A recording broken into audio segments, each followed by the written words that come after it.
John grew up in Murfreesboro and made it to Texas. He's going to tell you how, but loves Memphis. And he's raising 5 kids with his wife Haley and 5 brands for city leadership. Promoting our city is good or better than anyone. So John Carroll, let me pray for him and bring him in. Lord, thank you that this city is yours and we are yours and you love us. And you give us amazing ways to respond in your image. We made in your image. You give us unique ways to do that and help us be with John as he leads us and your Holy Spirit to guide us in this time. In your name, Jesus. Amen. You could say this is my 4th time speaking, but every time it's a little different. And the reality is that I get asked to speak a lot about Memphis, and usually that's not in a Christian context. It's just in a city booster context, and I've got a whole talk about Memphis that's really good. And then I'm a Christian, and I'm a former pastor, and so hey, how you doing? Hey, welcome guys. Hey, I'm John. I'm the speaker today. I just started, so good to see you guys. Hey, nice to meet you. So I was just telling these guys is that I have a whole talk I do. Some of you guys may have been around some of those about Memphis. I'm a former pastor, and so I'm used to getting up and talking about our faith, which is really awesome. And then I have spent a lot of the last 20 years traveling the country doing itinerant speaking around business and culture and work and all that kind of stuff. And so I've got 4 or 5 talks that I've done and stuff that I've written around that. And so I've got all that. And this is a really fun group because I get to kind of blend all that stuff together, right? Our faith, our work, and our city all at one time. It's also really pressure because I've got about 6 hours of material to fit in the next 45 minutes. So I'm going to try to slam through this and tell you guys my story and how I went on my faith journey and how I was trying to become a businessman who kept getting wrapped up into the church world and then was trying to figure out how do I live out these business skills in a faith context and that. I'm going to tell you some of my story, and then I'm going to tell you about what we're doing in Memphis and be really, really honest. And just the punchline towards the again is that we need people in Memphis to get involved in what we're doing. And so Howard has heard about what we're doing. He's invited me here and has asked me directly to not be ashamed and be very blunt about asking people to get engaged. And so I'm taking them up on that offer. I don't typically get asked to do that. Usually I just get asked to help other people's stuff, but he's asked me very directly to do that. So I'm going to try to make time towards that. We'll probably get to the end and you guys will have to rush out to work as I can imagine. And so just know that you'll be able to get a hold of me and I'll be glad to meet with you guys and follow up on anything on the back end of this. But I'm going to get after it. All right, let's do it. So I'm from Murfreesboro. Who else is not from Memphis? Not from Memphis? Got a big Memphis crowd. Oh, wow, okay, we're not from Memphis. Great. So that's a big part of my story. And I think a big reason why I love and appreciate Memphis is actually because I'm not from here. Not that Memphians don't love Memphis. Memphians love Memphis. They also just love to criticize Memphis more than anybody in the whole world. In fact, I can tell you somebody not from Memphis, I'd never met anyone talking bad about Memphis the 27 years before I moved to Memphis. I didn't meet anyone that talked bad about Memphis till I moved to Memphis and literally met Memphians. And I was like, hey, I'm new here. Like, oh, when'd you move here? Yesterday. Cool. Why'd you move here? This place, literally wore me out, and so, man, there's nobody talking bad about Memphians like Memphis, like Memphians, and that's just the truth. And it's the same thing that you get told when you're a kid, or that you get told in youth group and different kind of stuff, right? Like, you spend all your time thinking, man, everybody's thinking about me, worried about the way I look, worried about the way I talk, and nobody's thinking about you; they're thinking about themselves. You know what I'm saying? It's the same thing, and the same thing's happening for your city, right? Like nobody in Dallas is thinking about Memphis. Nobody in Atlanta is thinking about Memphis. They're thinking about Atlanta, right? And they're criticizing Atlanta. And if you ever go live in one of those cities, they dog talk their city just like we do. And so they complain about all those things. And you go there and you're like, man, this is awesome. And so it's just that grass is greener and all that kind of stuff.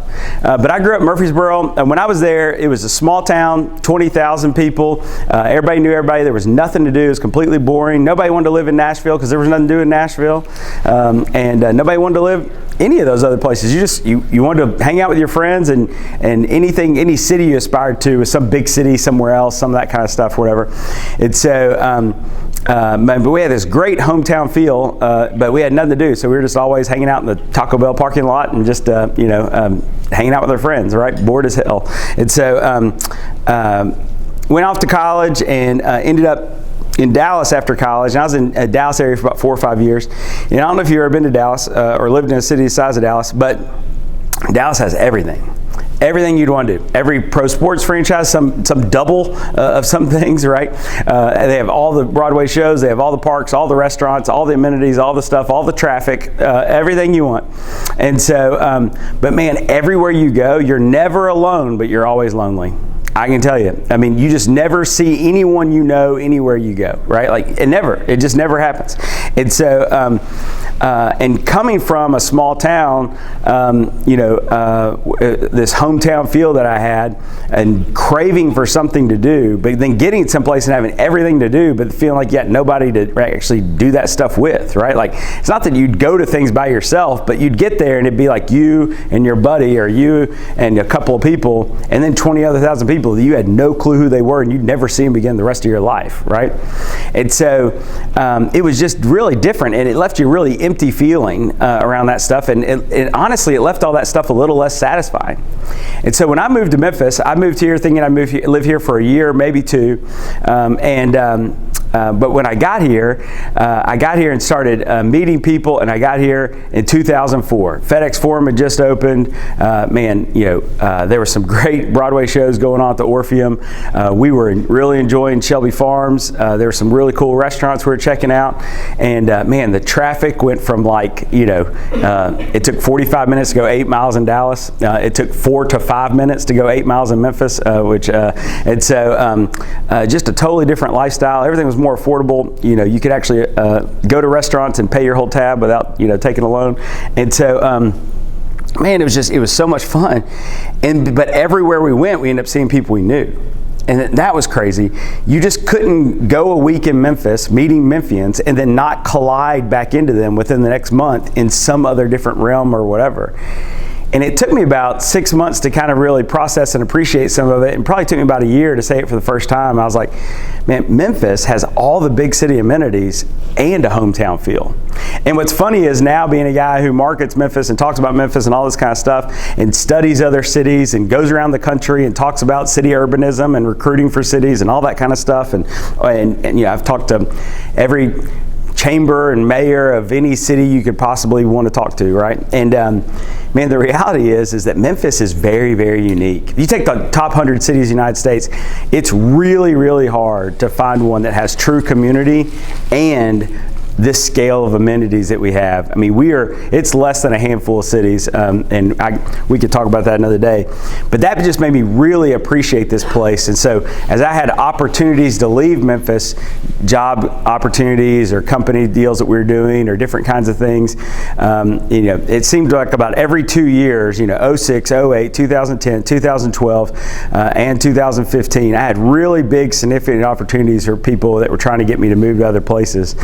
And it was Memphis's big city amenities, hometown feel that really kept me here.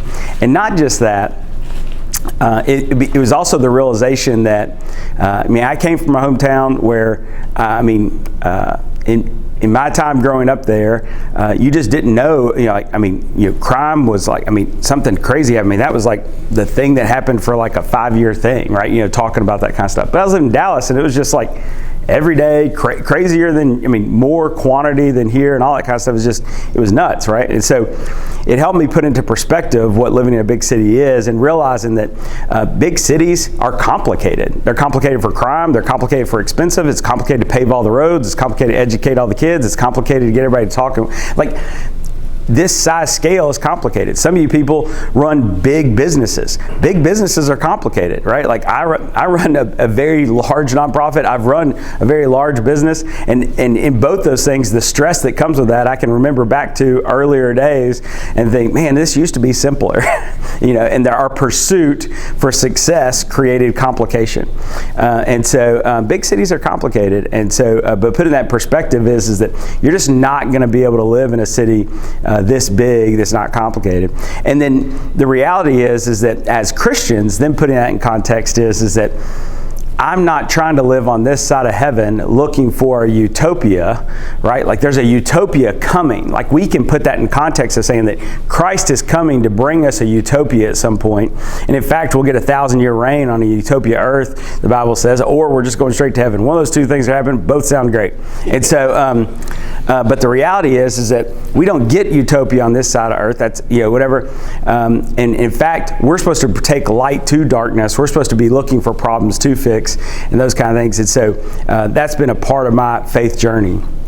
It wasn't always my faith journey. I grew up in the South, born in the South, and so of course I was born a Christian. I didn't have to be born again, just because if you're born in the South, you're a Christian, or at least everybody assumes you are.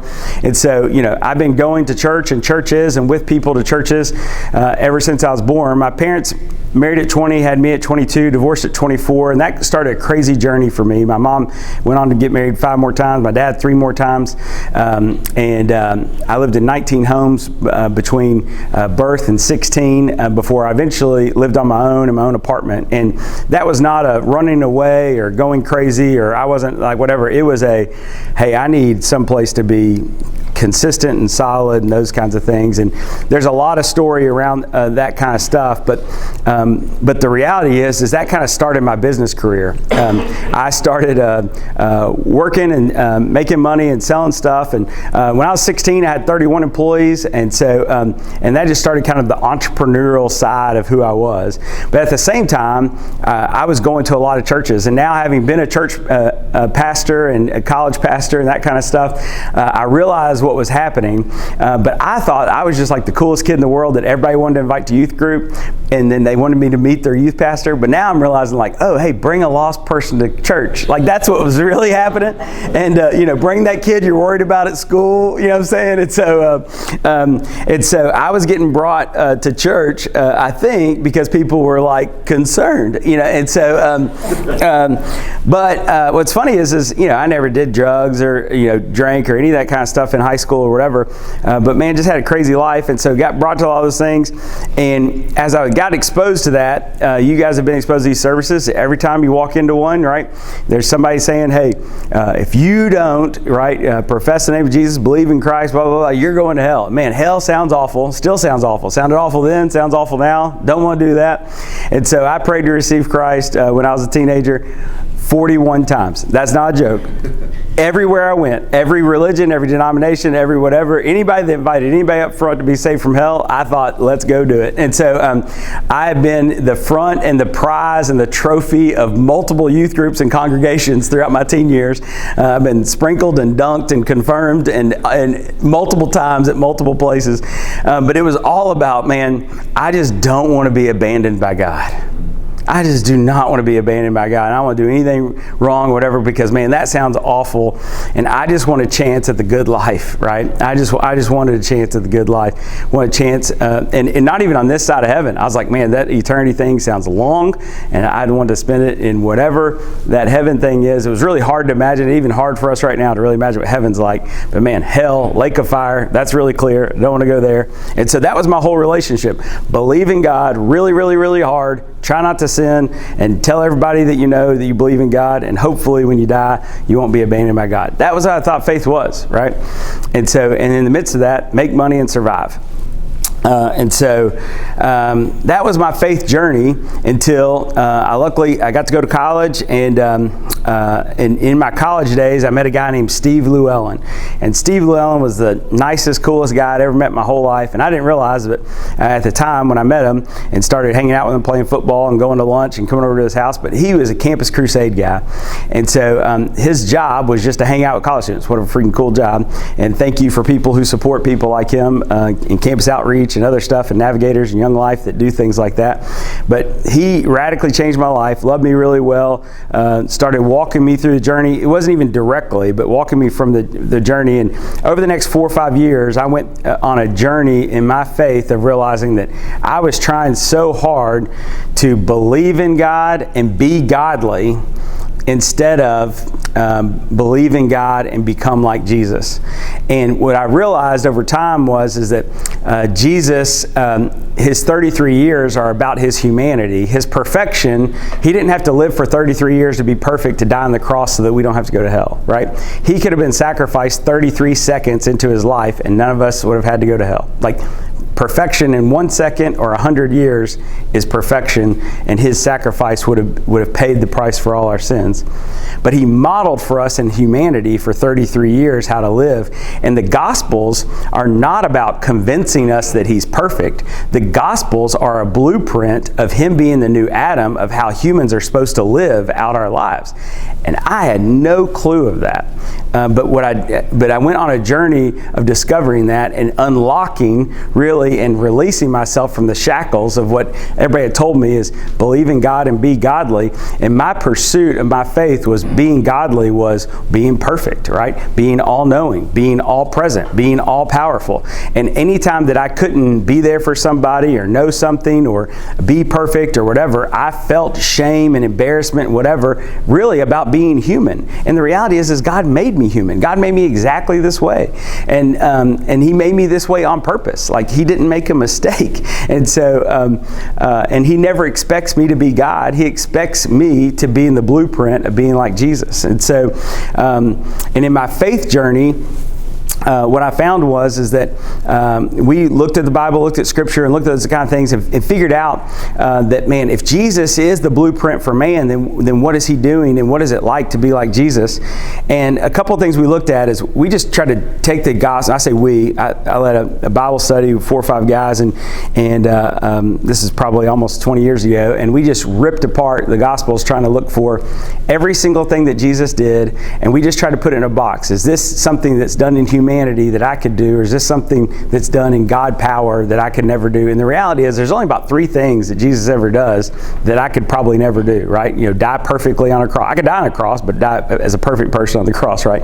Probably raise somebody from the dead, and maybe feed 5,000 people with the can of Pringles, right? And so those are about the 3 things that I probably can't do. About everything else, I could probably do. And honestly, some of us have been exposed to some miracles and that kind of stuff that are really hard to explain, and maybe we could do even more. God says we can move mountains with faith of mustard seed, so maybe I just need a little more faith. And so, but the reality is almost everything he was doing was really, really attainable. And really, what he was doing was this. The macro is this, right? Jesus is coming one day back as God to right all the wrongs of the world and make it perfect in the new kingdom.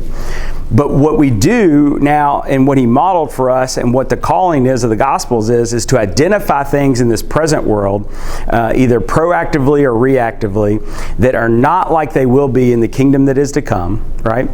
And then to try to address that and make that little thing look like it will be in the kingdom is to come, and use that as a hope and a light and a faith to everyone else to point to, hey, this is an image and this is an example of what things will be like in the kingdom is to come. And so this is part of our testimony. This is us preaching the gospel in this way. And so we would put those in 4 categories: either relationally, physically, emotionally, right, or intellectually, or spiritually, right? Each other, how we physically are, how we relate to God, and how we think. Jesus would enter into those things either proactively or reactively and say, hey, in the kingdom has come, you're going to love each other, so you should love each other now. The kingdom has come, you're going to not feel that way or do these kind of, or have that kind of stuff, so let's physically change that now, right? In the kingdom has come, you're not going to think that way, so let's think this way now, right? In the kingdom has come, you're not going to have that kind of relationship with God, God, you're going to have this other kind of relationship with God. So let's do that now. And then let's do that as an example for other people to have faith and hope and love and joy in God to be able to live that out. And that radically changed my whole life. And I've literally spent the last 20 years of my life trying to just believe in God and not become like Him, but become like Jesus' humanity and try to figure out how to live that out. And so that's my kind of Christian testimony story of actually being saved probably 38 times in real life. And so of just progressively pursuing that and trying to figure out how to live that out. Well, what I had to do is figure out how to live that out. It was like, what does it mean for us all to become like Jesus? Well, we don't have to all become the same person. We're not all becoming exactly like Jesus in that space. I have to become John Carroll in that thing. And I'm actually created to be John Carroll. And as we take Scripture to think about being the body of Christ, like I am, exactly me, Howard's him, right? You guys are all you, and you are all different. No one needs to be like me. Everyone needs to be like themselves and understand that God created you intentionally and specifically and all that kind of thing. And actually, when we understand more of who we are, we actually trust more of God instead of resent God that we aren't somebody else, right? Similar to the way that we think about like Memphis, worried about being some other city, right? Instead, we realize that God designed Memphis in a specific way to be a specific thing, and that we are supposed to be Memphis, right? And not be New York and not be Paris and not be whatever else, right? Calcutta or whatever, right? We're supposed to be Memphis. The same thing is with our humanity. The more we lean into understanding who we are. So I'm a big proponent of not just understanding Jesus, but also understanding ourselves. Personality tests, different kind of things, mentors, different kind of things, practicing things, finding our passions, understanding our feelings. All that kind of stuff really matters, because the more we understand ourselves and the more we believe that God did that on purpose, we trust God that we are who we are, and then the more we understand who we are and we trust that God made us that way, then we can be who we are, and the more we can be who we are, we'll be braver and more loving and more kind and more engaging into the kingdom of all that kind of work, right? And that you can be like Jesus and I can be like Jesus, and we can both be like Jesus, and we can be nothing alike. And that's totally cool and totally awesome. In fact, and that's how we're the body of Christ, right? And so we're all the body of Christ in that space. And so how does that reflect into my business world? And so, like, again, I'm taking 87 hours of talks and trying to put it in 37 minutes and going fast. So hopefully you guys are holding on here. So how does that reflect into the business world is this. I've got all this business kind of skills and different kinds of things and different areas that I'd done. But at the same time, I'm super passionate, honestly, about not going to hell, and end up in this Christian faith stuff that ends up with me trying to pursue, my pursuit of understanding Jesus was really fueled with, hey, I don't ever want to go to hell. So what do I got to keep doing to whatever? And as that pursuit of Scripture and understanding the Bible and all that kind of stuff led me on this journey of understanding, like, man, I'm thinking about this all wrong. Right? At the same time, all these business skills and different kind of stuff there were happening. And I, you always say about kids is, kids never can aspire to be careers that they don't even know don't exist, right? So like as a kid, you want to be a policeman, a fireman, right? The president, a doctor, those are only the teacher, those are only roles exist. You don't realize that there's, people who, are sell bonds, right? Or do major construction stuff or whatever, right? Like you don't even understand that kind of stuff, or at least I didn't. I wasn't exposed to that kind of stuff. And so in the world, like my life was all about like what could I buy and then what could I sell for more money, right? Like, or what could I access to sell? That was my whole kind of life. Or what kind of service could I sell and different kind of things, and how could I make some money? And really, all that was not based on trying to be a gazillionaire. It was just like, if I don't make it, nobody's gonna make it, right? So like I got to figure this out. And so I got these skills and got this kind of stuff. At the same time, I'm coming up through this church world where, I'm at churches where you got to either be a senior pastor. That sounded awful. So part of my story is I'm dyslexic. And so, like writing a sermon or understanding Greek. I failed Spanish in high school and college, right? So like, I'm not understanding Greek and going to figure that out for y'all. So definitely don't want me on Sundays trying to interpret it for you. And so that sounded awful. Youth pastor, that sounded like a prison sentence. So like I definitely didn't want to be a youth pastor, right? I would be a horrible secretary. That would not be good. Like no one would want me to do that. There's also that guy at church that's like the maintenance man, lawn lawn guy, whatever. I would be terrible at that. Like, I can't fix things, and I don't mow things well. I got some really crazy stories of me trying to start a mowing business and destroying this man's grass. I mean, that's just so funny. He had to resod his yard. Hired me to mow his yard. It's so crazy. And then the other job would be the worship guy, right? And that's my dream job, but no one wants me to do that, right? Like, literally, like, I sing in church now and people look over and like, he needs to be quiet, right? Like that is, I don't have that talent and ability, even though I would enjoy that. And so I didn't think that there was a role for me at church. You keep singing.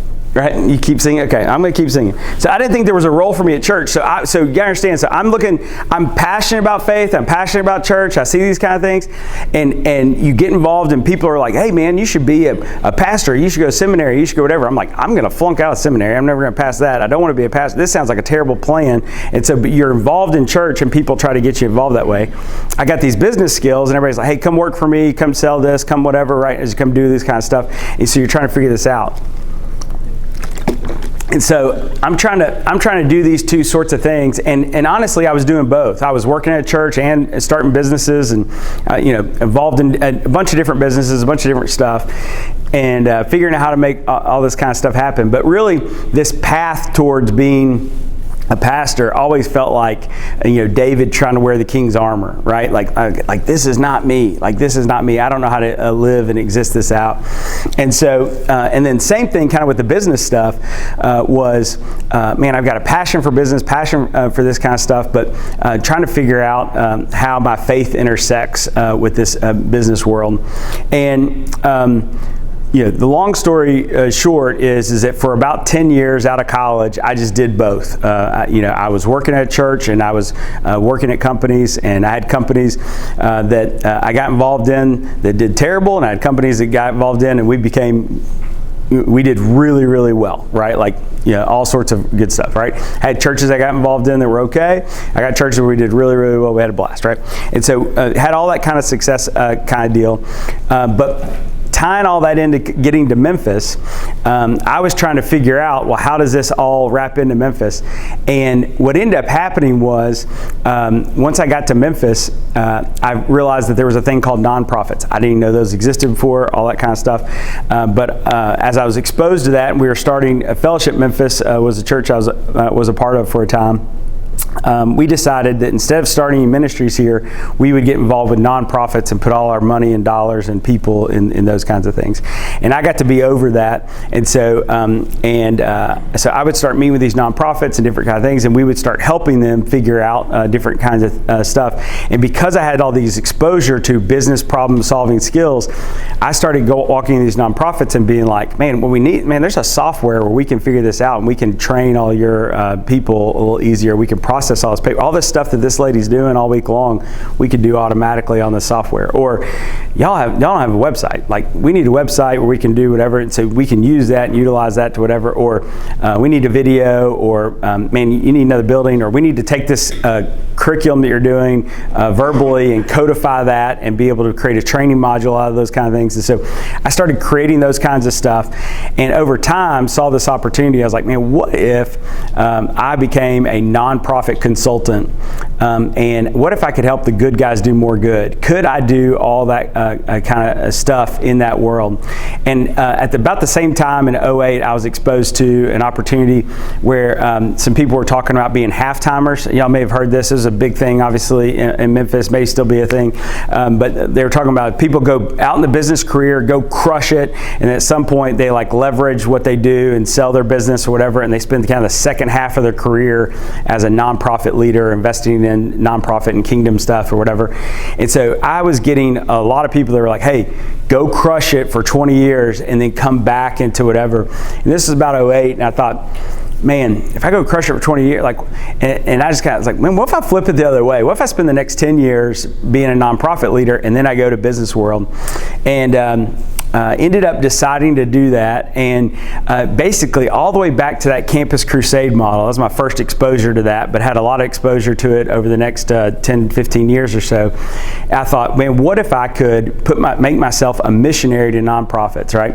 I could raise my support, and you could fund my salary, and I could give myself away. Because the reality is the nonprofits I wanted to work with, about half of them didn't even really think about consulting, right? It wasn't even on their radar. They didn't even think about it. They didn't know anything about it. There's not a real opportunity for that. The other half that might know about consulting, well, probably about 80% of that half doesn't have any money for consulting, right? So they don't have any budget for it. So even if they wanted me to come over there, it's not like they could afford to pay me.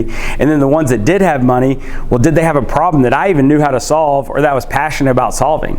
And so I thought, man, if I could just raise my salary and raise my support, I could just give myself away for the next 10 years, and I could just get up every day and just pursue it. And I came with this term I call proactive consulting, right? So we identify a problem we want to solve, we figure out the root causes of that problem, and then we figure out the orgs or people that are working on those root causes, right? And I would go knock on their door, and I would just say, hey, my name's John, can I take you out to lunch? I want to hear about what you do. And so I would start figuring out, who had great curriculum, great opportunity, stuff to maximize, stuff to minimize, stuff to multiply, stuff to invest into. And I thought, man, what could I be of service to, and how could I give myself away? And I started that all underneath this brand called City Leadership. And so it's called City Leadership because I thought no one in the world would sign up for John Carroll Consulting Inc. And so in a total marketing play, I made a website that looked really cool and awesome and had all this stuff, but had no staff page.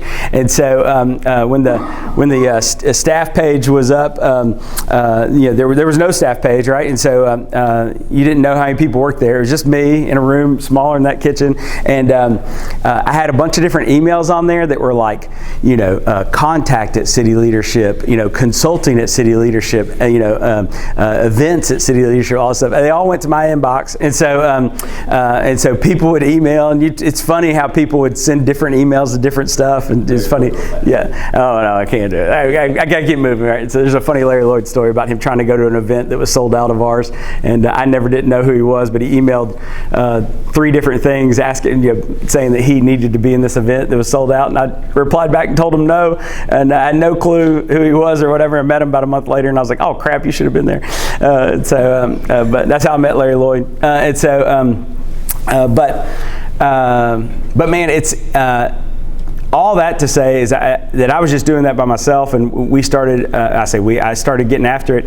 And as it started making an impact, other people started getting some investment into that, started thinking it through it. And I definitely had the support of Fellowship Memphis. They were a big supporter of the first 2 years of me getting off the ground here and launching this out of a church. But now, we've got a big team here. And so over time, what we found is that not only could this work be really, really effective of helping the good guys do more good, but is incredibly financially efficient, right?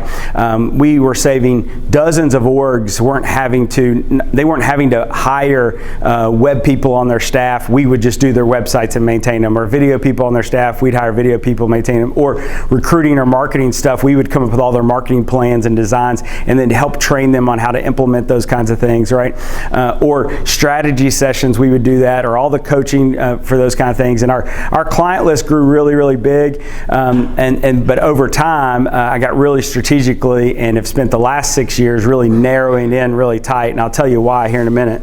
But the big thing that I created out of this that a lot of people know about is this thing called Choose 901. And so a lot of people think of Choose 901 as this really cool,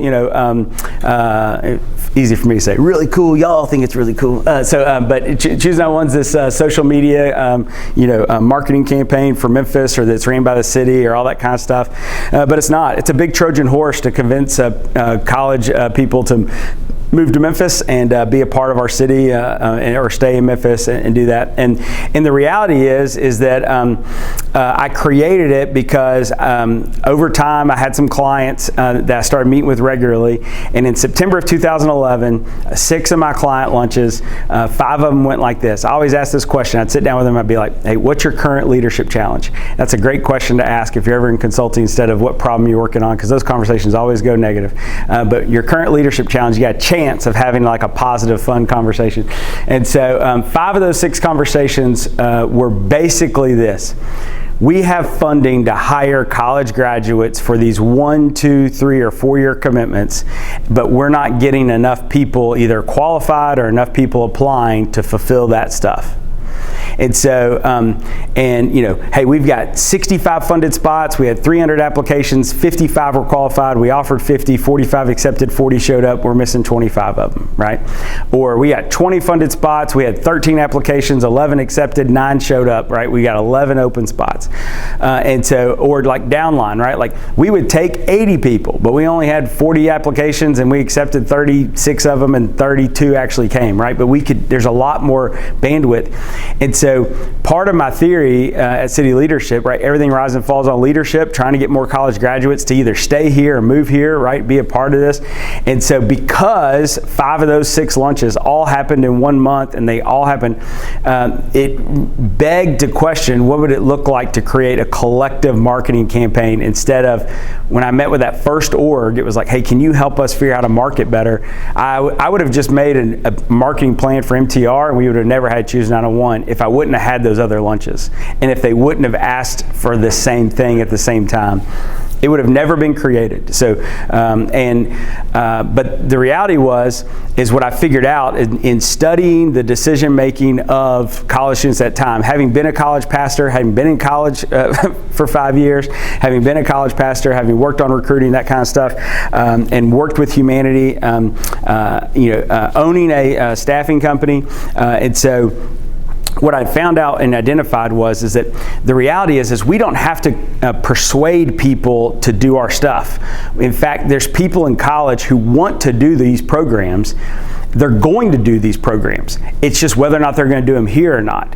And the only way they can do them here is if they know they exist. So they got to know they exist. So we have to create a saturation of knowledge that these programs exist for our target audience.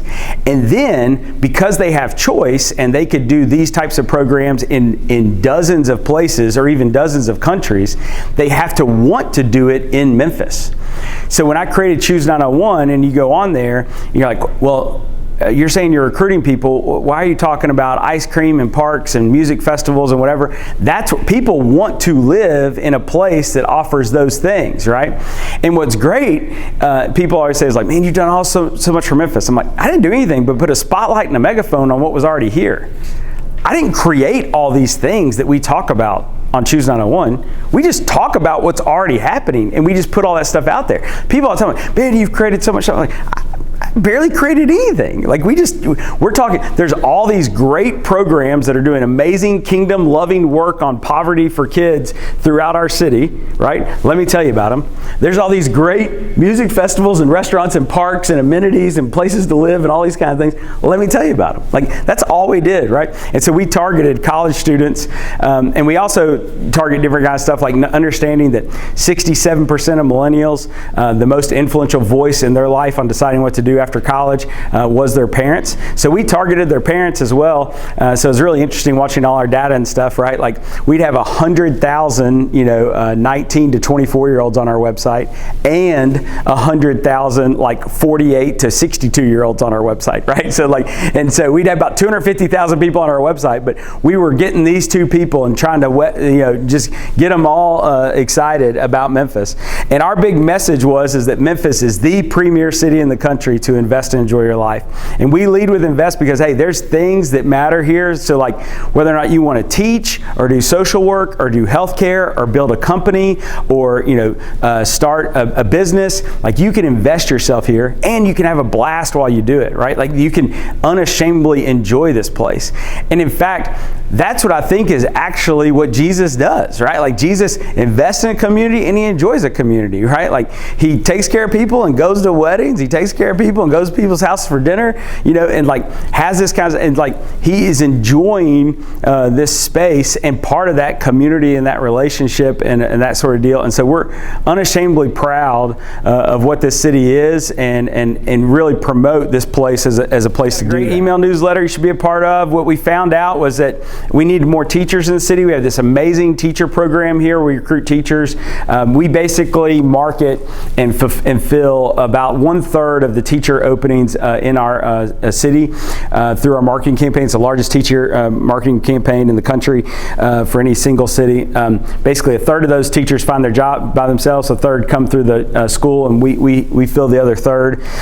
We've got this awesome program called Serve 901, creating a ton of exposure for college students to be able to come to Memphis. And so we have about 1,500 college students or so come every single year, stay in this bunkhouse. It's a really cool program. We had a donor give us $250,000. We built out a 116-person bunkhouse. Actually, Sam's sister helped us design it, and so if you've ever worked with her, she's amazing. And so,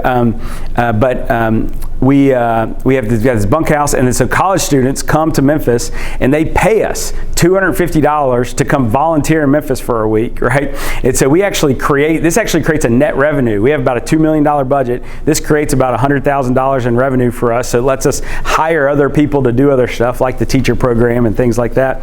But they do about 30,000 hours of community service in Memphis every year, and they have to hear a history of Memphis talk when they get to town. They have to go to the National Civil Rights Museum, and they have to sit through a meal and hear about all the intern and residency opportunities here in Memphis. And so we hit them real hard with that. And so, man, they leave here knowing more about Memphis, their own hometown, and thinking about Memphis and the opportunities here. So it's a really, really cool deal.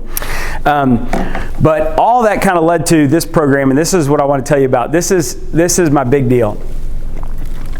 And I know this is a lot, but I'm trying to squeeze it all in here, and I want you to have context for all these kinds of things about the why and the what and where we're headed. So when I started City Leadership in 2010, our first day, I set up, we started May 1st of 2010. In our bylaws, our first board meeting, it says that City Leadership will cease to exist May 31st, 2020. If you don't realize, that's a couple of years ago. And so it's going to cease to exist May 31st, 2020. And the reason what that was, it actually said we were going to supernova. And so the reason what that was that is that I did not want to get up every single day and think that I had forever to do what we wanted to do, right? And I always say in consulting stuff is that leaders overestimate what they can accomplish in a year. So I knew that I was getting into this. I wasn't going to solve any big problems or whatever in a year, right? So we overestimate what we can do in a year. We underestimate what we could do in 5. So I spent a lot of time trying to think, what could I really accomplish in 5 years? But leaders never think about what they're going to do in 10 years. Never. They never think about that kind of scale. And it's any sort of way. They may have some fictional imaginary land. But what I knew is I didn't want to get up every single day and work on this city and think, well, there's always tomorrow. There's always tomorrow. And in fact, I saw that in a lot of nonprofits and churches that I work with is that, these kind of this thought, there's always tomorrow. In business, we don't think like that, right? You don't make a sale, you ain't paying paychecks on Friday, right? And so you kind of bringing more of that mindset that there's a time limit and the length, and you got to change some stuff there.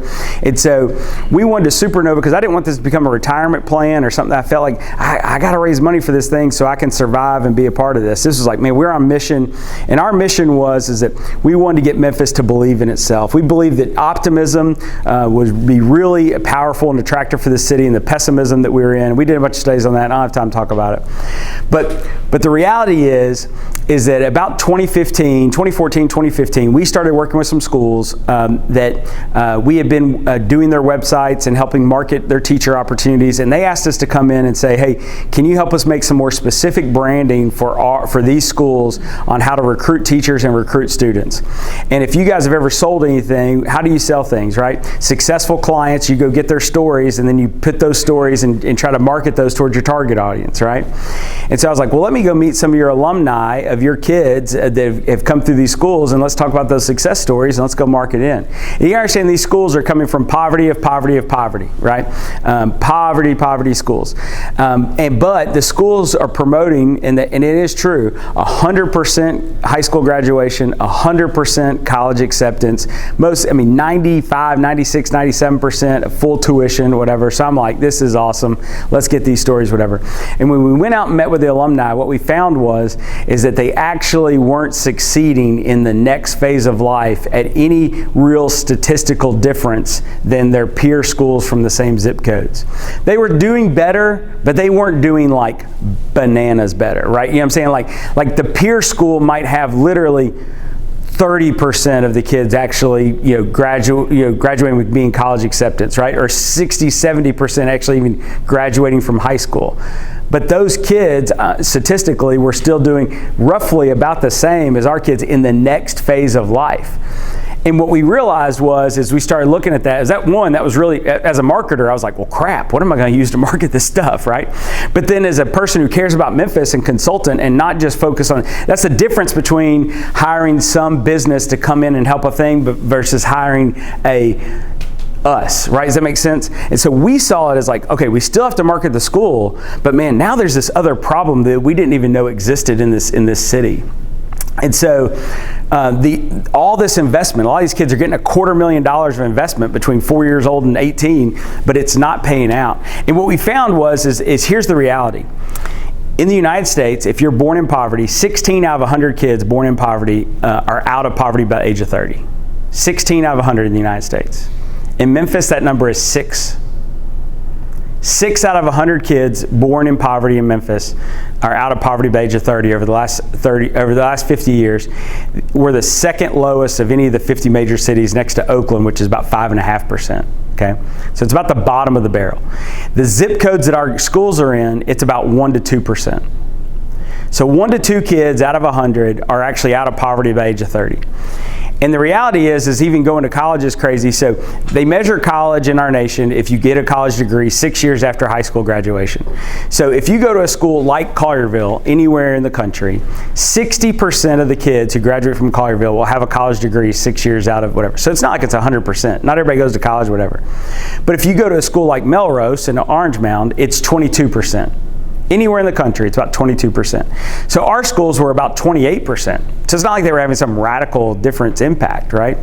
And a lot of these kids were still dropping out and failing, that kind of stuff. And I thought, man, what is going on here? So I just took a flyer, took some money, hired a young lady who actually went to one of the schools that we were working with and said, hey, will you call, text, email, go visit, whatever, every single alumni of this kind of stuff, and just see if there's anything we can do to help them navigate this post-high school season of life and thinking through this kind of stuff. And man, we found a treasure trove of opportunity. It's literally, imagine like the Wild West, right, of being able to, of going out, to San Francisco and all of a sudden being like, hey, we're just looking for land. What is all this stuff in the hills? Oh my gosh, it's gold, right? Like it was like that kind of moment of like, oh my gosh, there's all this kind of thing. Because there were such simple things that you could do to keep people in school, help them navigate decisions, all this kind of stuff. And what we really found is the kids that actually were succeeding and getting through college, 2 out of 3 of those were actually doing that outside of Memphis and never planning to come back. So then the negative thing was most of the kids who were succeeding, we were exporting to other cities, and they were being accountants and business leaders and doctors and in other cities, and we're like, well, man, that sucks. That means all we're doing is we got a problem and we're just giving all the assets to other places, right? From a business standpoint, right? Would you like to take all your business leads, put all that energy, get them right to the day of sale, and then give them to your competitor, right? It's like, oh my gosh, that sounds terrible. And so what we decided was like, man, we could do this. So add another person to another person, and over the next 3 years, what we found is we came up with a real strategy to serve this group of people. And we created this thing, and we really brain around choosing our alumni. Now, being in the business of recruiting college graduates to Memphis, we had already become professionals at that. We knew the needs of our city, not just in the nonprofit sector, but the for-profit sector for this. And what we found was we were like, wait a second, our clients are actually producing the pipeline that we need for the future of our city to fill these nonprofit and for-profit jobs. Not all of them, but a significant piece of them, because collectively, our 7 schools that we've put together in this space, now they had one high school graduate in 2009, but as those started ramping up, as those schools aged and matured and whatever, as of this past May, we're graduating 450 students a year. We now have 2,700 alumni that we're working with. By 2030, we'll have 6,300. And we've got this incredible strategy, and we start convincing our schools to no longer look at high school graduation and college acceptance as the finish line, but rather as lap one. You guys seen a relay race. You know that season, that's part of the thing where they're passing the baton in that one little section. So that's their junior and senior year of high school. We call that pre-2. We start telling these kids, hey, you're going to be a Choose Now alumni, and you're the future of the city. And we start preparing their parents. Parents, are one of our biggest liabilities, honestly, in a child's success. I know that sounds crazy. They're the biggest help in getting them to this great school, but that next phase is really complex. Hey, stay at home, don't go too far, don't whatever, all this kind of stuff. I need you here, I miss you, I don't know how to help you, I don't know how to help you navigate this, I don't whatever. Or the difference between now I'm a successful child and I no longer relate to my family, I've got shame or guilt, I just need to go live in some other city so I can be disconnected from that. So really, there's a lot of trauma and emotional opportunity and stuff to really look at this as not just saving a kid from generational poverty that they were born into, they didn't get to choose, whatever, but also looking at how do we help the parent. I've got a lot of ideas about trying to do more parent engagement and actually do dual poverty simultaneous alleviation over time. But in 2019, after all that alumni work, what I decided, and my board had been asking me to do this, but I was just real hesitant. But by 2019, basically decided I'm going to spend the next 10 years of my life building this pipeline with these alumni, and we're going to keep doing all this other work.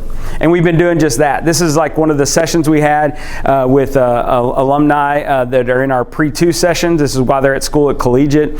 This is a dinner that we're hosting. This is where all those chairs back there in that image, we've got 60 students who are going off to college, leaving town for college, all on full rides, and we're having a celebration dinner the week before they leave town, right? I've got this awesome video. I'll send you this video showing you this year's dinner. It's amazing. This is us visiting them college campus. It's just an example. We've got 56 alumni up at UT, Go Vols, and some of y'all may recognize Carroll in there. He's been helping us pull this off up at Knoxville. This is students who just graduated from college just in December, and we took them to a Grizzlies game this spring to celebrate their graduation. This is visiting students at Morehouse and Spelman in Atlanta. This is a TSU crew in Nashville. And this is really cool. These are college graduates that are mingling with other Memphians in a networking event that we're created. Because what I've realized is that while we're trying to, in our faith, identify something that's broken, right? Generational poverty is a brokenness that won't be like it is in the kingdom that's come. So we want to address that issue and do for some what we wish we could do for all, right? Identify these kids and try to help as many of those kids out of poverty. And the stats are crazy. We're doing really, really well. We just did a study that showed, remember those stats I was telling you was being out of poverty at the age of 30? We've got 650 some odd alumni that are 23 and older. 53% of our alumni are already out of poverty by the age of 23. We've got 80% already back in Memphis instead of that 2/3 that was leaving town. 53% compared to the 1 to 2% of their peers, right? So, we're all over, right? And it's a lot of hard work, keeping kids focused, keeping them in jobs. Here's a crazy stat. 86% of Fortune 500 hires already have a friend or relative at that company before they apply.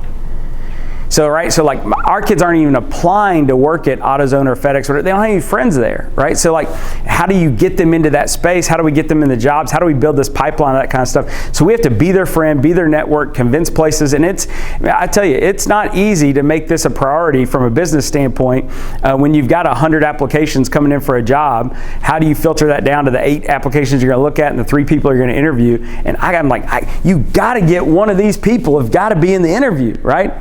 But they can't get in the interview because they don't have an uncle or a friend or a relative or whatever already working there to get them into the interview. They can't do it.